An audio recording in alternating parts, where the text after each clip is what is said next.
Kahit fresh grads kasi, hinahanapan na rin ng experience. I'm doubting myself tuloy. Kaya ko bang makahanap ng good job agad? True. Open to fresh grads pero wala pa daw akong experience. Nakakatawa and sad at the same time. Apply na lang daw ako ulit next time pag meron na akong experience. Ang dami pa ng fresh grads na ganito yung feeling. Sadly, totoong-totoo po yan.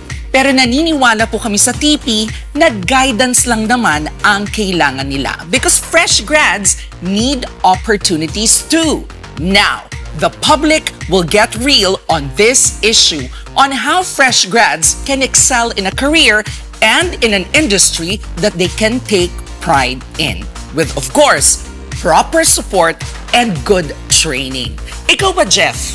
Saan ka nahihirapan nung nag-apply ka nung fresh graduate ka? The first job that I got into, medyo nagkulang sa support, sa guidance at sa training. And nag-decide ako na maghanap ng ibang company na makapag-provide ng proper guidance and training for entry-level position. Ikaw naman, Riz, anong difficulties mo? I'm really having trouble with my English skills. I think I'm lacking proficiency. One great thing about TP is that they give chances to those individuals who are undergraduates or fresh graduates and also people who work on a completely different work field. Iba talaga yung pakiramdam na may nagmamahal sa'yo. Charot! Hindi, pero totoo iba ang pakiramdam ng isang empleyado na binibigyan po siya ng halaga at pinagkakatiwalaan siya.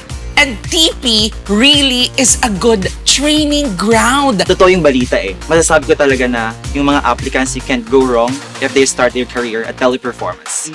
Tama ba, Yeah, Riz? even though you're a fresh graduate, you get this chance to be actually out in this world and show what you got. Kita nyo na, fresh grads, the public has spoken. Huwag po kayong matakot.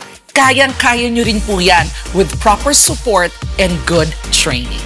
Take pride in your work and join Teleperformance. Apply now because you are welcome here.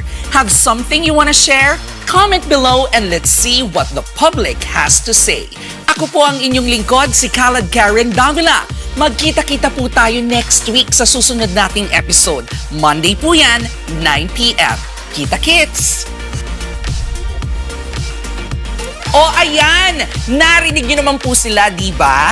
Napakaganda talaga ng nagawa ng Teleperformance para sa kanila. If you loved what they shared, this is your chance to take pride in a career with TP. What are you waiting for? Click the link in the comment section and apply now.